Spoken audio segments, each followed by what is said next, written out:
18절에서 23절까지 말씀입니다. 신약성경 21면 마태복음 13장 18절에서 23절까지 말씀을 한 목소리로 함께 봉독하시겠습니다. 그런즉 씨 뿌리는 비유를 들으라.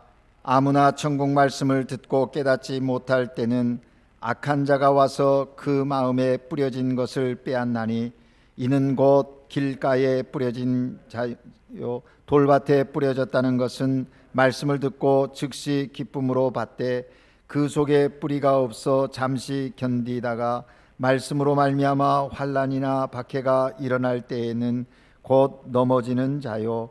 가시떨기에 뿌려졌다는 것은 말씀을 들으나 세상의 염려와 재물의 유혹에 말씀이 막혀 결실하지 못한 자요. 좋은 땅에 뿌려졌다는 것은 말씀을 듣고 깨닫는 자니 결실하여 어떤 것은 100배, 어떤 것은 60배, 어떤 것은 30배가 되느니라 하시더라. 아멘. 할렐루야. 오늘은 2021년 마지막 주일입니다. 우리 모두는 지난 1년 반 동안 코로나로 인하여 참 많이 힘겨운 시간을 살아왔습니다. 가고 싶은 곳도 자유롭게 가지 못하고 하고 싶은 것도 마음껏 하지 못하는 제한된 그런 시간들을 보냈습니다. 뿐만 아니라 삶 속에 두려움과 불안함이 늘 우리를 따라다니는 그런 현실이었던 것이 사실인 것 같습니다. 어려운 것이 한두 가지가 아니지요. 그래서 어느 노건사님은 그랬습니다. 목사님, 살다 보니까 어찌 이런 일이 있지요? 전혀 경험해 보지 못한 일들을 경험하게 됐다는 거예요.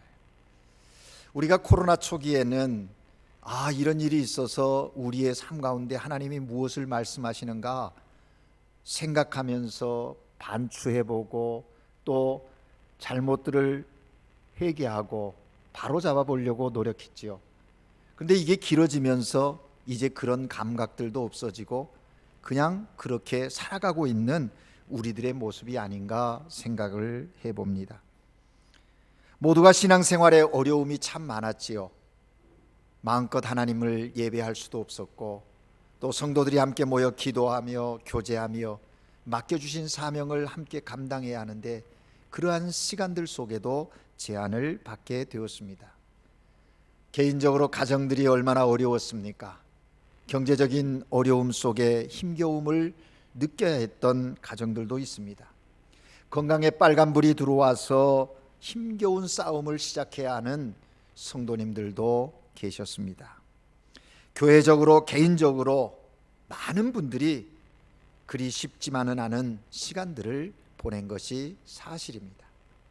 이 한 해 마지막 주일에 그러한 일들을 돌아보면서 그러면 하나님을 믿는 우리, 하나님을 믿는 나는 하나님께 뭐라고 고백해야 할까? 이런 상황, 그럼에도 불구하고 우리의 삶을 곰곰이 돌아보면, 살펴보면 그 가운데서도 하나님은 우리와 함께 하셨습니다.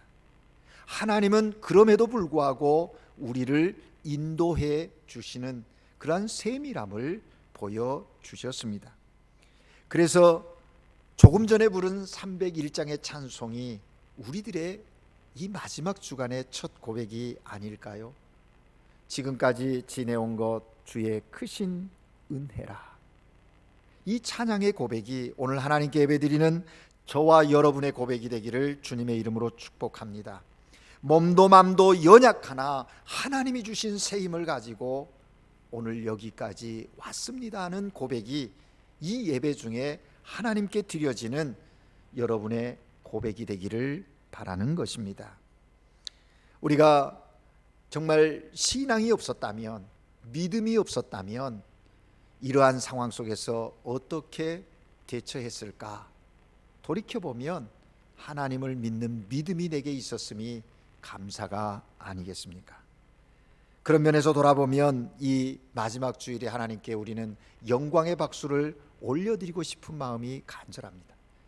여러분, 우리가 이러한 모든 것을 생각하면서 지금까지 지내온 것이 하나님의 은혜입니다. 하나님 감사합니다. 하나님 사랑합니다. 하는 마음의 고백을 가지고 손을 높이 올려서 하나님께 영광의 박수를 한번 올려드렸으면 좋겠습니다.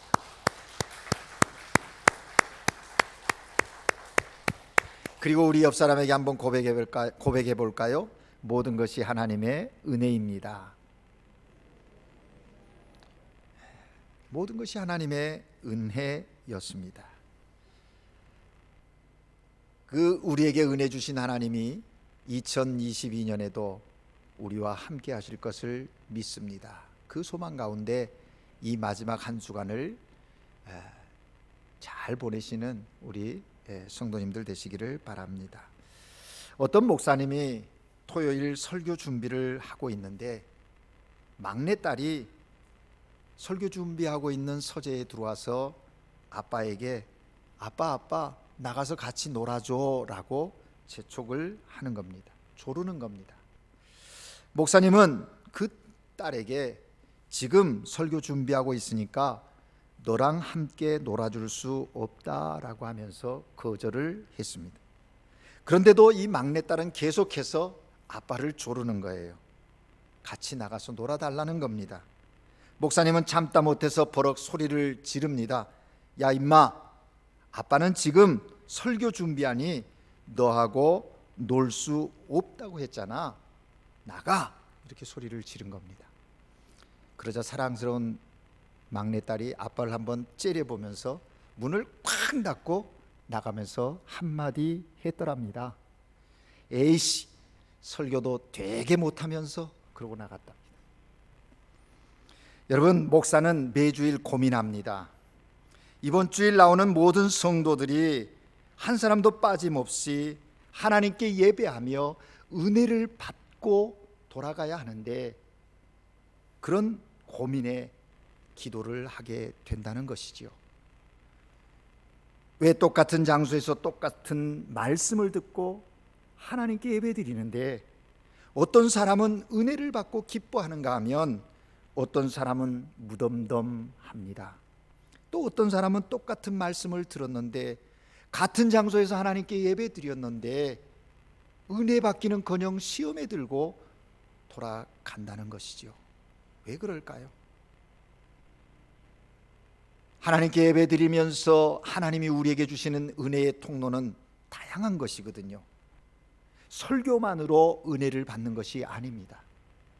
여러분, 혹시 하나님께 예배드리러 와서 오늘은 목사님이 주는 설교의 말씀으로 내가 은혜 받으리라 그러고 예배에 참여했다면 온전한 예배를 하나님께 드릴 수가 없는 거예요.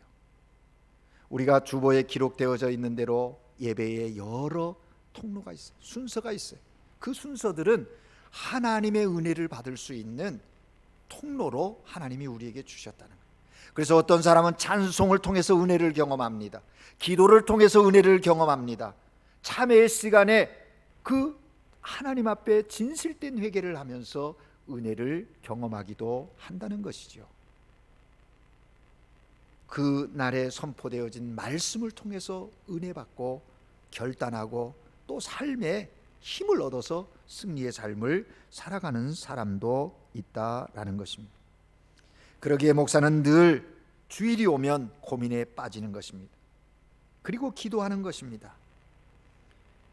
예배에 참여한 모든 이들이 하나님께 진실된 예배를 드리고 하나님이 이로부터 주시는 은혜를 듬뿍 받고 한 주간의 삶을 그리스도인으로 하나님의 자녀로 승리하기를 원해서 그런 것이죠. 하나님, 오늘 예배하는 모든 성도들이 돌아갈 때는 은혜 충만해서 돌아가게 해주십시오. 그래야 한 주간 삶 가운데 주님의 영광 나타낼 수 있지 않겠습니까? 하는 기도인 것이죠. 오늘 하나님께 예배드리는 여러분 모두가 이미 은혜 받으신 분이 있을 것이고 또 예배하는 가운데 말씀을 듣는 가운데 은혜를 경험하시는 분들이 계실 것입니다. 이 한 주간 그 은혜를 붙들고 승리하는 복된 하나님의 자녀들이 되시기를 주님의 이름으로 축복합니다. 여러분, 우리는 지금 전교인이 마태복음을 읽고 있습니다. 이번 주에는 특별히 오늘까지 마태복음 13장을 읽었어요. 근데 13장 전체를 안 읽었지만 13장에는 예수님께서 천국에 대한 비유를 7가지 말씀을 하십니다. 예전에도 말씀드렸지만 마태는 유대인을 대상으로 이 마태복음을 썼기에 사용하는 용어를 참 선별해서 써요. 하나님이라는 이름을 이야기하기를 두려워하고 조심스러우니까 천국, 하늘나라 이런 용어를 쓰고 있다는 것이죠. 가장 많이 쓰는 게 천국입니다. 그래서 오늘 이 13장의 7가지 천국에 대한 비유를 말씀하고 있는 거예요. 그래서 마태복음 13장을 마태복음의 비유장이라고 이야기를 하는 것입니다. 먼저 복음을 받아들인 마음의 터를 말씀하는 씨뿌림의 비유가 기록되어져 있고, 교회 안에서 알곡과 가라지가 공존한다는, 그리스도의 몸인 거룩한 교회 안에도 알곡만 있는 것이 아니라 알곡과 가라지가 있다는 거예요. 그래서 가라지가 마지막에 어떻게 되는지 그것도 해석해 주지 않습니까? 그래서 이 알곡과 가라지의 비유가 있고요, 교회가 양적으로 성장하게 됨, 하나님의 나라의 확장성에 대하여 비유로 말씀하시는데 겨자씨 비유와 누룩의 비유를 말씀해 주십니다. 그리고 천국을 소유한 자의 기쁨을 나타내어 주는 2가지 비유로 말씀해 주시는데, 감추인 보화를 찾은 자의 기쁨, 가장 귀한 것을 발견한 자가 어떻게 하는가, 진주의 비유를 통해서 설명을 하고 있습니다. 그리고 마지막으로 교회의 종말적 심판을 가르치는 그물의 비유를 말씀하시면서 13장 비유 7가지 비유를 마무리를 짓고 있다는 것입니다. 여러분, 이 7가지 비유에 대해서 여러분들은 설교를 들었고 또 읽으면서 묵상을 하셨으리라고 생각합니다. 근데 오늘 우리가 함께 읽은 본문은 특별히 씨 뿌리는 자의 비유의 말씀입니다. 13장 1절에서 9절에 씨 뿌리는 자의 비유로 설명을 했어요. 그리고서 그 이후에는 왜 예수님이 비유로 말씀하시는지, 비유로 말씀한 이유와 목적들을 설명하시고, 오늘 우리가 읽은 18절에서부터는 다시금 그 비유에 대해서 예수님께서 해석을 해주시는 내용이 기록되어져 있다라는 것입니다. 예수님께서 이 비유를 통해서 4가지 마음의 밭, 4가지 밭을 이야기하는데, 그 밭을 어떻게 해석해 주시는가? 18절에 보면 그런즉 씨 뿌리는 비유를 들으라 말씀하시면서 제자들을 씨 뿌리는 자의 비유의 의미를 깨닫도록 그들에게 초청하면서 설명을 하고 있다라는 것입니다. 이 씨 뿌리는 자의 비유에서 씨는 하나님의 말씀입니다. 밭은 말씀을 듣는 사람들의 마음의 상태를 의미한다고 주님은 해석을 해 주십니다. 우리가 잘 아는 바와 같이 하나님 나라는 말씀으로 시작이 되는 것입니다. 그리고 이 하나님은 하나님의 말씀으로 하나님의 나라를 다스리시는 거예요. 여러분, 지난주에 우리 그리스도인들이 건강한 신앙생활을 할 수 있도록 하나님이 2가지 날개를 선물로 주셨다 그랬어요. 하나는 기도의 날개요, 하나는 말씀의 날개라 그랬습니다. 지난주에 기도의 말씀드렸고 오늘 말씀이, 그리스도인의 삶에 있어서 온전한 신앙생활, 바른 하나님의 자녀로의 삶을 살려면 말씀을 읽고 묵상하고 말씀을 들어야 한다라는 것입니다.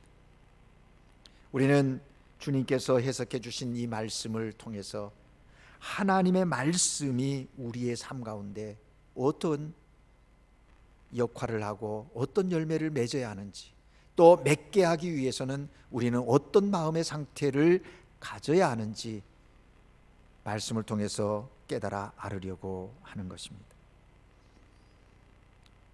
영적인 세계에 믿음의 영향력 있는 삶을 살려면 말씀을 가까이 해야 돼요.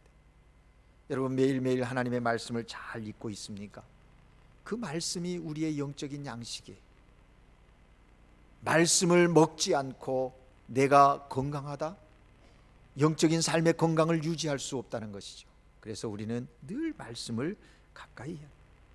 히브리서 4장 11절은 하나님 말씀은 살았고 운동력이 있다 그랬습니다. 하나님의 말씀이 살아있고 운동력이 있다라는 거예요.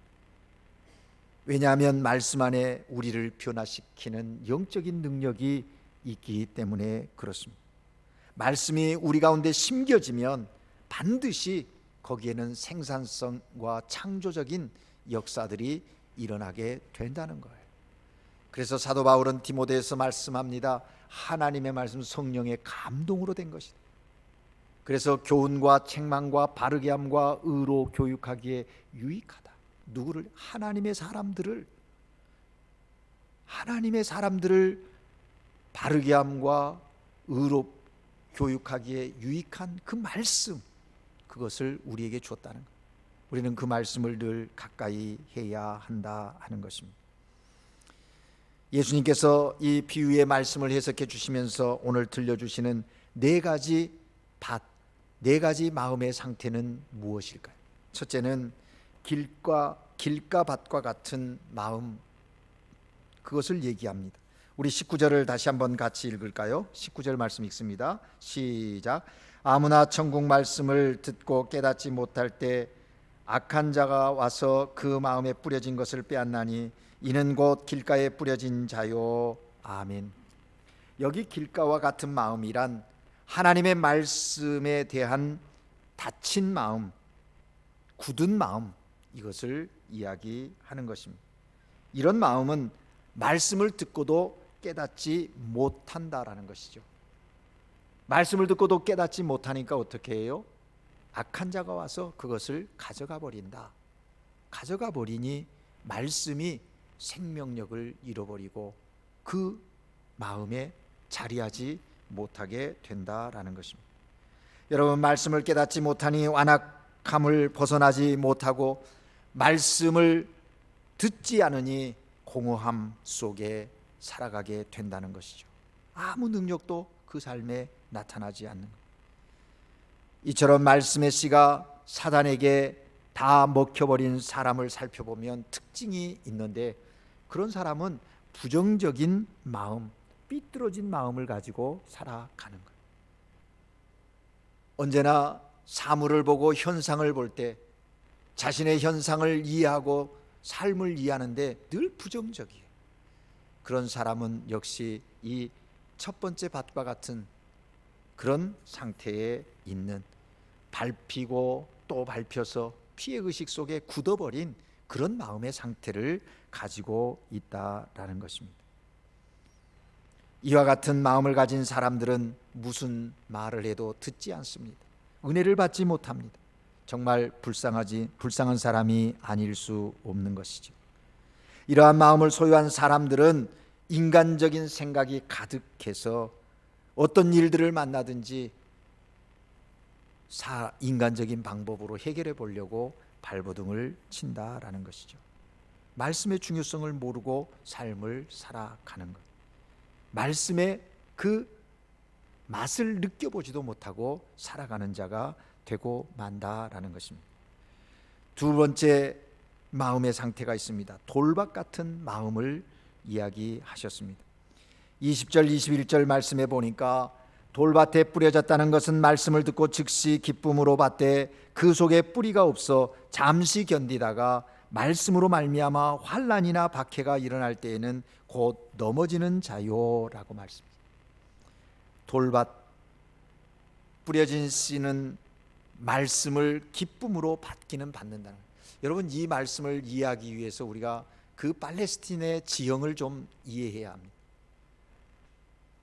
우리 한국에서의 농사는 씨를 뿌리기 전에 밭을 가꾸고 다듬어서 준비하지 않습니까?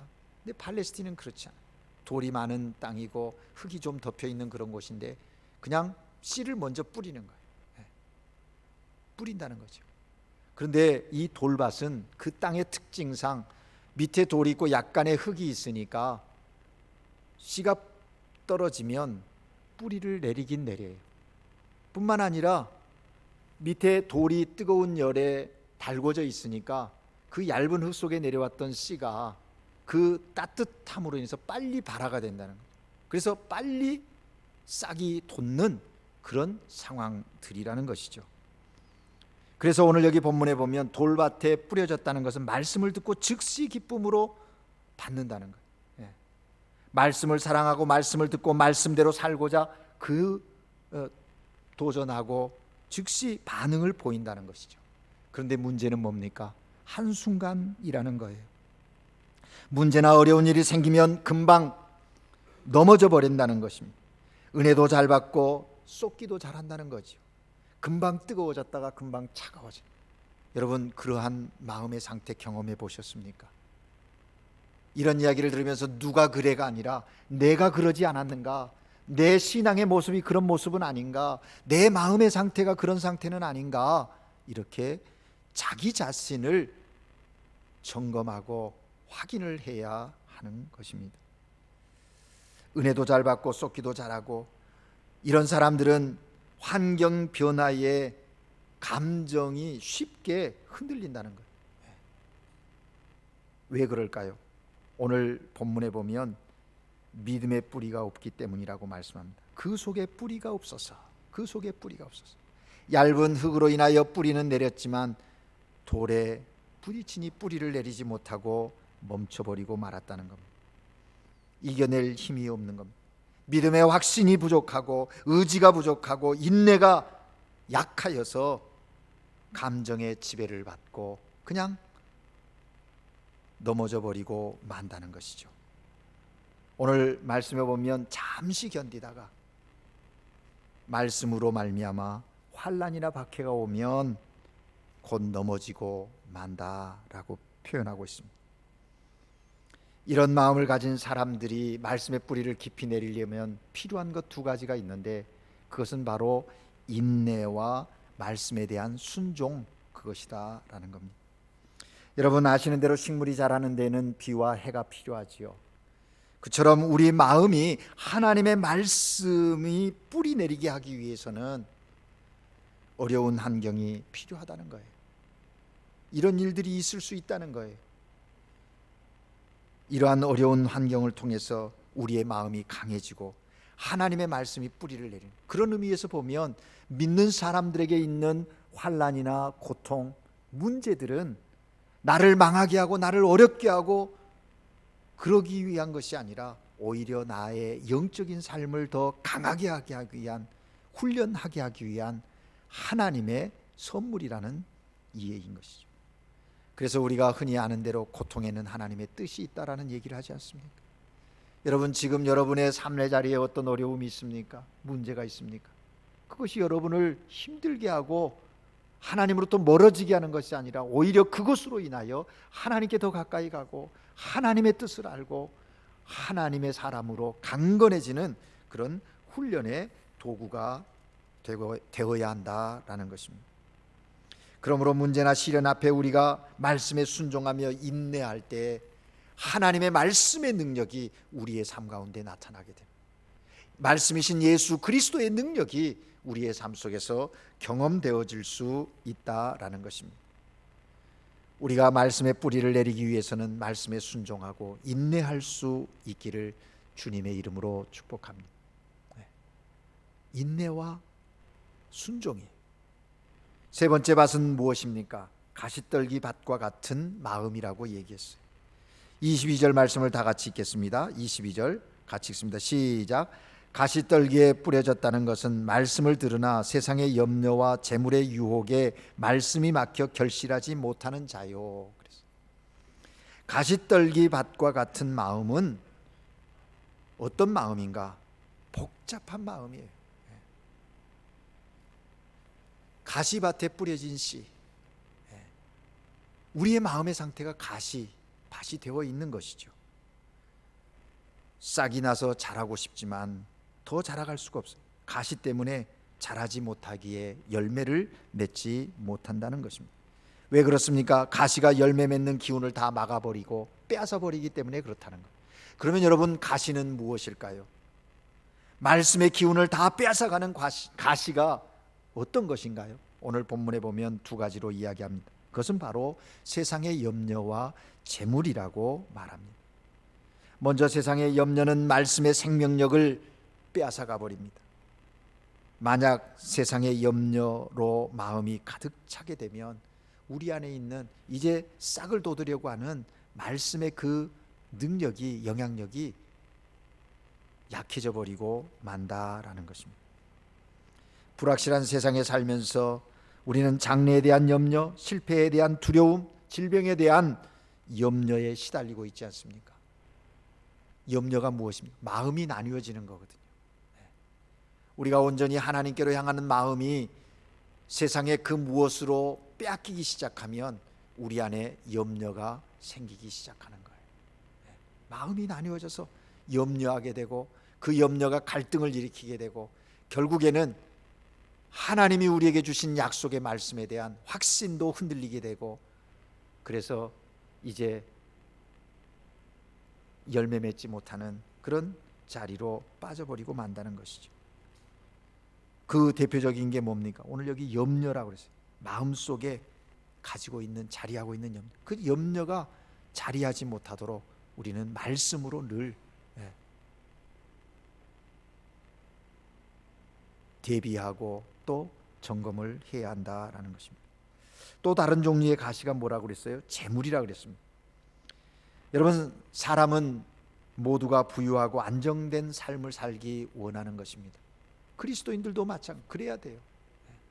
여러분이 재물에 대한 마음이 있습니까? 우리가 갖는 것 당연하죠.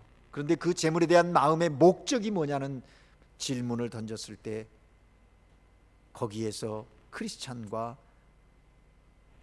넌 크리스찬, 기독교인과 비기독교인이 나뉘어지는 거죠. 우리가 올바른 재물관을 가져야 하는 것입니다. 하나님이 우리에게 재물을 주시기도 하고 걷어가시기도 하세요. 그러면 그 주신 재물로 무엇을 위하여 어떻게 쓸 것인가, 그것이 분명해야 한다는 것이죠. 하나님은 우리에게 건강도 주시고 시간도 주시고 우리에게 사업장도 주시고 우리로 활동하게 하시는 거죠. 그런데 바울은 에베소서에 보면 그렇게 얘기합니다. 그러한 것들을 통해서 선한 일을 위하여 성실히 땀 흘려 일하라는 거예요. 도적질하는 자들은 도적질하지 말고 성실함으로 일하라. 우리가 성실히 일하고 수고해야 하는 이유가 뭐냐? 선한 일을 위해서. 선한 일이란 곧 하나님이 맡겨주신 거룩한 사명을 이루는 일에 헌신하기 위해서 그렇게 하라고 하는 것입니다. 그러므로 여러분, 하나님보다 돈을 더 신뢰하거나 하나님보다 돈을 더 사랑하는 오류를 범하지 않기를 주의 이름으로 부탁을 드립니다. 하나님이 우리의 모든 필요를 채워주시고 우리를 부유하게도 하시고 가난하게도 하실 수 있는 하나님이세요. 그러므로 우리가 하나님을 신뢰하고 하나님을 사랑함으로 나아갈 때 이러한 염려와 재물의 이 가시들을 제거할 수 있다라는 것입니다. 이렇게 앞에 세 가지 마음의 상태는 열매를 맺지 못하는 마음의 상태를 이야기했습니다. 그리고 예수님께서 마지막 이제 좋은 땅, 마지막 밭을 이야기하시면서 마음의 상태를 설명합니다. 23절에 보면 좋은 땅에 뿌려졌다는 것은 말씀을 듣고 깨닫는 자다. 결심하여 어떤 것은 100배, 어떤 것은 60배, 어떤 것은 30배가 되느니라, 그렇게 말씀했습니다. 좋은 땅, 좋은 마음을 가진 사람은 누구냐? 말씀을 듣고 깨닫는 자라는 거예요. 앞서 새 밭은, 새 마음의 상태는 말씀이 선포되고 들어도 깨닫지를 못한 자들이에요. 복잡한 것 때문에, 또 거부하는 굳은 마음 때문에, 강팍한 마음 때문에 하나님의 말씀이 자라나지도 못하고 열매도. 좋은 땅은 깨닫는 것만이 아니라 한 걸음 더 나아가 어떻게 했습니까? 깨닫고 결심하는 자다, 그렇게 말씀했어요. 이 말을 우리 이 마태복음이 이렇게 간단히 썼는데요, 병행구절인 누가복음은 더 자세히 설명해 놨어요. 우리 한번 찾아서 읽어볼까요? 누가복음 8장 15절입니다. 같은 씨 뿌리는 비유인데 마태는 이렇게 기록했는데 누가는 어떻게 기록했냐면요, 좀 더 상세히 설명하고 있습니다. 누가복음 8장 15절 찾아서 우리 함께 읽겠습니다. 읽을까요? 누가복음 8장 15절 시작. 좋은 땅에 있다는 것은 착하고 좋은 마음으로 말씀을 듣고 지키어 인내로 결실하는 자니라. 아멘. 좀 더 구체적이죠? 네. 좋은 땅은 착하고 정직한 마음이라고 했습니다. 마음이 착하고 정직하다. 쉬운 성경에는 선한 마음 그렇게 표현했거든요. 무슨 얘기냐면 말씀을 통해 자기 자신을 살펴보는 거예요. 거기에 나쁜 것이 발견되면 곧바로 회개하는 자, 깨닫고 회개하는 자, 그가 좋은 마음의 상태를 가지고 있는 자다. 그런 자가 열매 맺는 자다. 그렇게 말씀하고 있는 것입니다. 말씀을 듣기만 하지 않고 말씀에 순종하는 삶을 살아야 열매가 맺게 된다는 것이죠. 이처럼 착하고 좋은 마음을 가진 사람은 말씀을 들을 때마다 아멘인 거예요. 어떨 때는 내가 듣기에 받아들이기에 좀 거북스럽고 힘겨운 말씀도 저 말씀이 내게 주신 말씀이니 아멘으로 받고 그 말씀을 가지고 자신을 돌아보는 거예요. 예배를 드리며 선포되어지는 말씀을 들을 때 저 말은 그 집사가 드려야 하는데 오늘 왜 그 집사 안 나왔지? 이런 마음이 드는 건 건강한 신앙인의 모습이 아니에요. 모두 자기 자신을 살피는 하나님의 말씀이 되어야 한다라는 것입니다. 우리가 착한 마음으로 말씀을 듣고 죄가 지적될 때 즉시 회개할 수 있기를 바랍니다. 그리고 환경이 어려울 때 자기 생각과 감정대로 살지 말고 말씀을 굳게 붙들고 하나님께 나아갈 수 있기를 바랍니다. 우리가 이렇게 말씀에 순종하는 삶을 살아갈 때 오늘 주님은 뭐라고 말씀하십니까? 어떤 것은 30배, 어떤 것은 60배, 어떤 건 100배. 또 세번역 성경에는 쉬운 성경에는 어떤 사람은 그렇게 있어요. 모두가 다 100배의 열매가 아니에요. 하나님 보시기에 그 사람 30배, 그 사람 60배, 그 사람 100배, 그게 다 귀한 거예요. 우리가 달란트 비유에서도 마찬가지 아닙니까? 다 똑같은 달란트를 주지 않았어요. 하나님과 나의 관계 속에서 그만큼 주신 것이 감사하고 그만큼 열매 맺게 하신 것, 중요한 것은 열매 맺게 하신다라는 것입니다. 저와 여러분이 좋은 마음으로, 선한 마음으로, 정직한 마음으로 말씀을 잘 받아서 자기 자신을 살피고 하나님께 나아가 하나님이 주신 능력으로 열매 맺는 복된 성도들이 되기를 바랍니다. 지난 한 해를 돌아보십시오. 나의 마음의 상태는 어떤 상태였는가? 여러분, 여기 네 가지 마음이 다 한 사람이 한 가지 가지고 한 사람 안에 네 가지 마음의 상태가 끊임없이 어떨 때는 이 마음이었다, 어떨 때는 저 마음이었다 자리하지 않습니까? 우리가 이 좋은 땅, 열매 맺는 이 기름진 땅이 되도록 늘 그 마음밭이 되도록 준비해야 한다. 이제 말씀을 정리합니다. 하나님의 말씀은 살았고 운동력이 있어 열매를 맺게 합니다. 그러나 이러한 말씀의 생명력은 우리의 마음의 상태에 따라서 달라진다고 하는 사실이죠. 만약 우리 마음이 굳어 있거나 돌 또 가시가 가득 차 있다면 말씀의 생명력이 열매로 나타나지 않아요. 능력이 나타나죠. 그러므로 우리는 정직하고 착한 마음을 갖도록 우리의 마음을 경작해야 돼요. 그래서 호세아서는 외치지 않습니까? 묵은 땅을 갈아엎으라고. 묵은 너희의 마음을 갈아엎어서 경작해서 새로운 성령의 열매가 맺어질 수 있도록, 뿌려진 씨앗이 열매 맺을 수 있도록 하라고 권면하고 있는 것입니다. 선포하는 것입니다. 회개하며 말씀에 순종하는 삶을 살아야 하겠습니다. 이러할 때 우리의 삶 속에 말씀의 열매가 30배, 60배, 100배 나타나게 될 것입니다. 하나님의 말씀을 읽고 묵상하고 들을 때 마음으로 깨달아 삶의 은혜를 경험하는, 하나님의 은혜를 경험하는 저와 여러분들이 되시기를 주님의 이름으로 축복합니다. 기도하겠습니다. 사랑의 하나님 아버지, 오늘 이 아침 주님 앞에 예배드리며 주께서 말씀하신 하나님 나라의 비유를 듣습니다. 특별히 씨 뿌리는 자의 비유를 통하여 우리의 마음의 상태가 어떠한지 점검하게 하시니 감사합니다. 주님, 주님이 뿌려주신 씨앗이 잘 성숙되어 열매 맺을 수 있도록 주여 우리의 마음이 정직하고 깨끗하고 온전하게 하옵소서. 우리 스스로 할 수 없기에 성령의 도움을 구합니다. 성령님이여 함께 하시사 우리로 주님의 뜻 안에서 주님이 계획하신 열매들을 맺어 하나님께 영광 돌리는 삶으로 나갈 수 있도록 은총을 베풀어 주시옵소서. 그러한 삶 살아가는 삶 속에서 마음으로 깨닫고 하나님이 주신 은혜의 기쁨을 누리며 살아가는 복된 하나님의 자녀들 다 되게 하옵소서. 예수 그리스도 이름으로 기도합니다. 아멘.